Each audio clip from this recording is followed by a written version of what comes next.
आप देख रहे हैं AK सोच न्यूज और वक्त हो चला है देश और दुनिया की बड़ी और अहम खबरों का। पहली बड़ी खबर में CM योगी बोले, हमने यूपी पुलिस में 500 से ज़्यादा प्लेयर्स को दी नौकरी।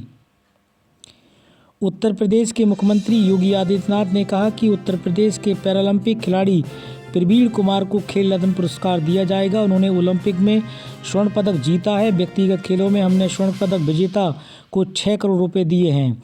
रजत पदक विजेता को हमने 4 करोड़ रुपए और कांस्य पदक विजेता को 2 करोड़ रुपए दिए हैं। वहीं अगली खबर में कांग्रेस पार्टी ने CM आतिशी के खिलाफ दिया अलका लामा को टिकट।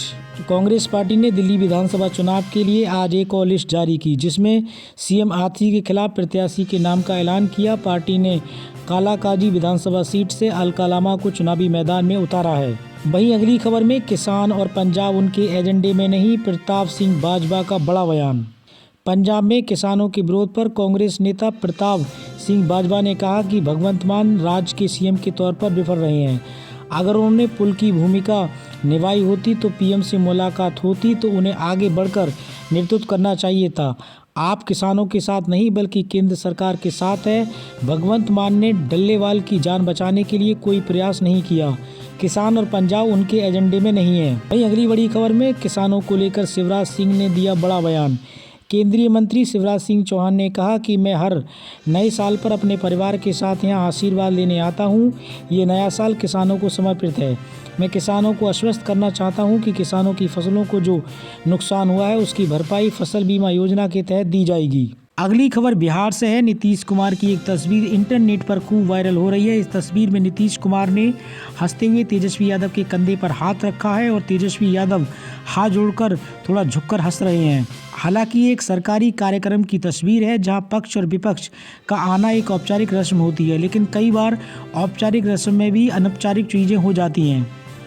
दरअसल आरिफ मोहम्मद खान राज्यपाल की शपथ ले रहे थे। इसी कार्यक्रम में नीतीश कुमार भी मौजूद थे और बिहार विधानसभा के नेता प्रतिपक्ष तेजस्वी यादव भी वहां मौजूद थे। वहीं आगे दिल्ली विधानसभा चुनाव से पहले PM मोदी ने राजधानी को दिया 4300 करोड़ का तोहफा। दिल्ली विधानसभा चुनाव से पहले प्रधानमंत्री नरेंद्र मोदी ने 3 जनवरी 2025 को दिल्ली को 4300 करोड़ रुपए के विकास परियोजना की सौगात दी है। अशोक विहार में 1675 स्वाभिमान फ्लैट बनाकर तैयार किए हैं, जिसकी चाबी आज PM ने गरीबों को सौंप दी है। PM मोदी ने नौरोजी नगर में वर्ल्ड ट्रेड सेंटर और सरोजनी नगर में सरकारी कर्मचारियों के लिए टाइप 2 क्वार्टर का उद्घाटन किया। इसके अलावा प्रधानमंत्री नरेंद्र मोदी ने CVSE के इंटीग्रेटेड ऑफिस कॉम्प्लेक्स का भी उद्घाटन किया।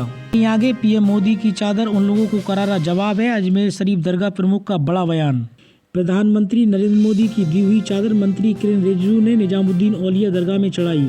हर साल की तरह इस बार भी PM मोदी ने अजमेर शरीफ की दरगाह हेतु चादर भेजी। इस बार ये चादर अल्पसंख्यक मामलों के मंत्री किरेन रिजिजू और BJP अल्पसंख्यक मोर्चा के अध्यक्ष जमाल सिद्दीकी द्वारा सौंपी गई थी।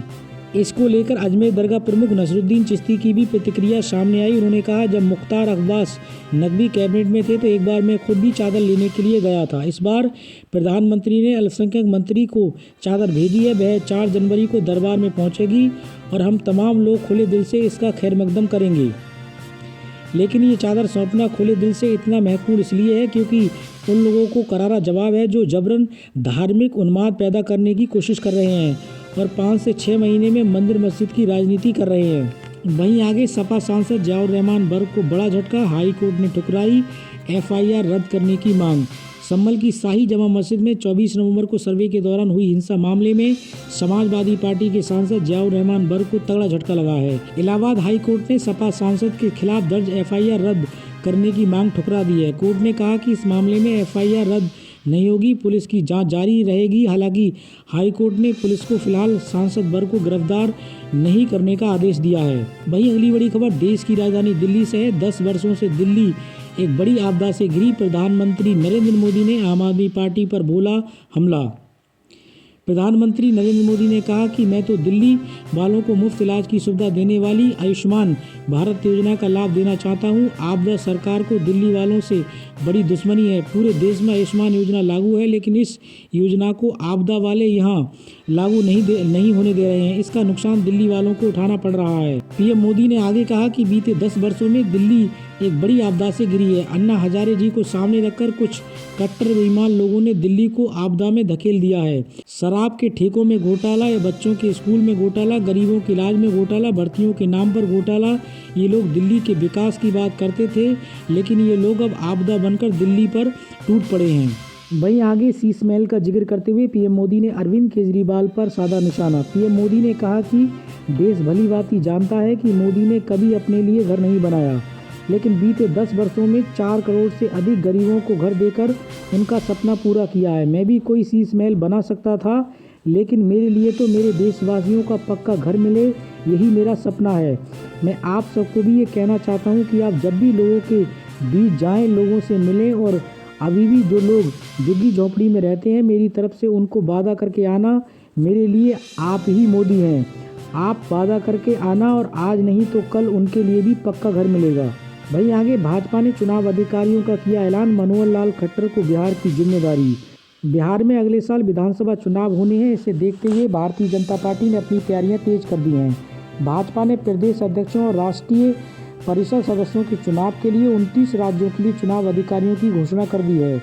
देर रात चुनाव पर्व 2024-25 को लेकर इस सूची के मुताबिक केंद्रीय मंत्रियों समेत वरिष्ठ नेताओं को विभिन्न राज्यों में संगठन चुनावों को सुचारू संचालन की जिम्मेदारी सौंप दी गई है।